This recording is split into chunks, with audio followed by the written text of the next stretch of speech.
Great Books for Children, read by Mrs. V. My Side of the Mountain, by Jean Craighead George. How a Door Came to Me. One morning before the wood pewees were up, I was smoking a mess of fish I had caught in the stream.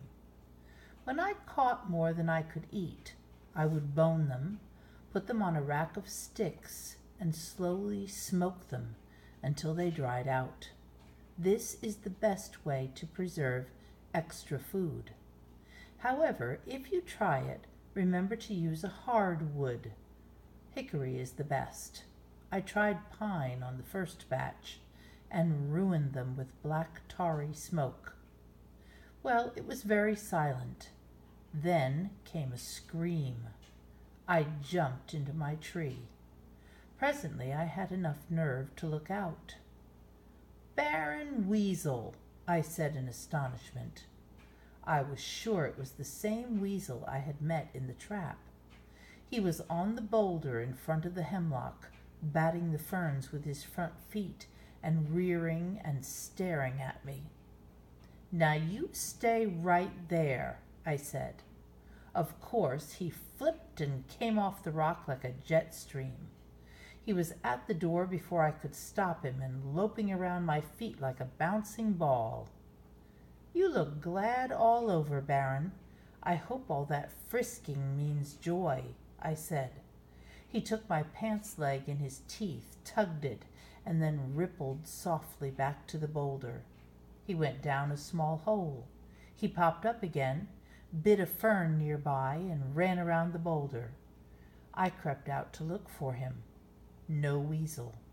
I poked a stick in the hole at the base of the rock, trying to provoke him.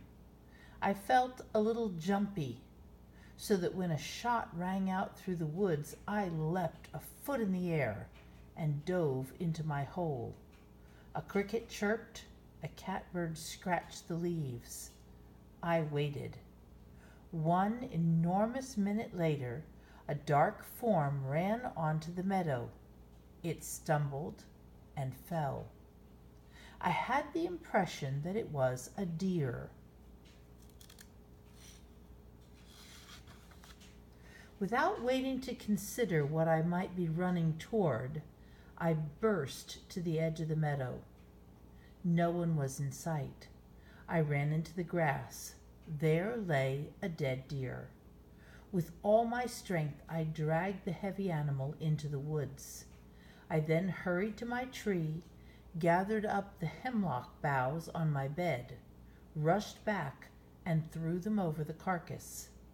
I stuck a few ferns in them so that they would look as if they were growing there, and ran back to camp, breathless. Hurriedly, I put out the fire, covered it with dirt, hid my smoking rack in the spring, grabbed Frightful, and got in my tree.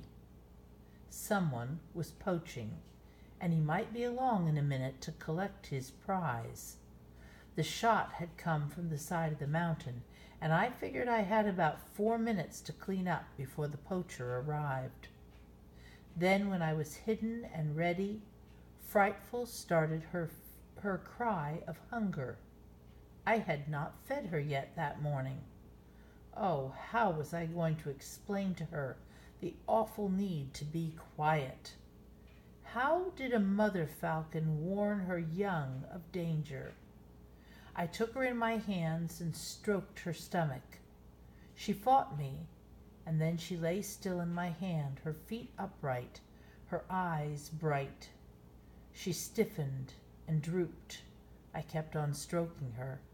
She was hypnotized. I would stop for a few moments. She would lie still, then pop to her feet. I was sure this wasn't what her mother did to keep her quiet, but it worked. Bushes cracked, leaves scuttled, and a man with a rifle came into the meadow. I could just see his head and shoulders. He looked around and banged toward the hemlock forest. I crawled up on my bed and stroked the hungry Frightful. I couldn't see the man from my bed, but I could hear him. I heard him come to the tree.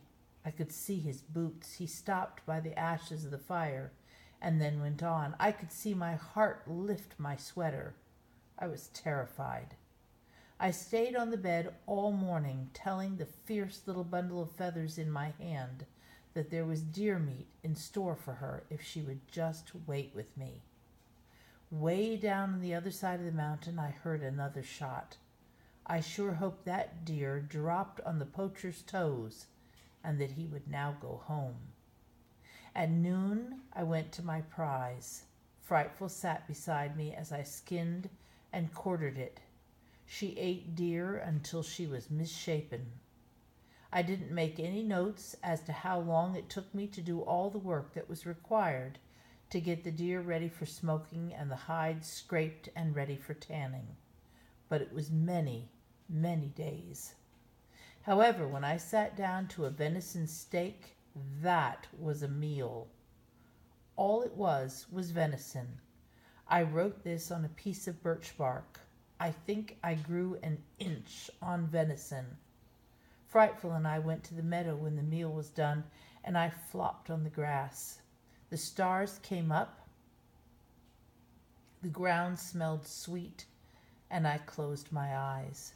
I heard pip, pop, pop, pop. "Who's making that noise?" I said sleepily to Frightful. She ruffled her feathers. I listened. Pop, pip. I rolled over and stuck my face in the grass.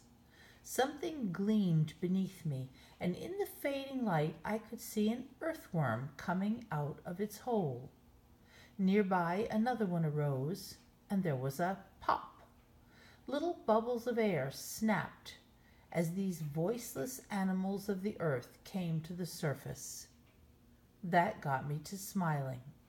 I was glad to know this about earthworms. I don't know why, but this seemed like one of the nicest things I had learned in the woods. That earthworms, lowly, confined to the darkness of the earth, could make just a little stir in the world.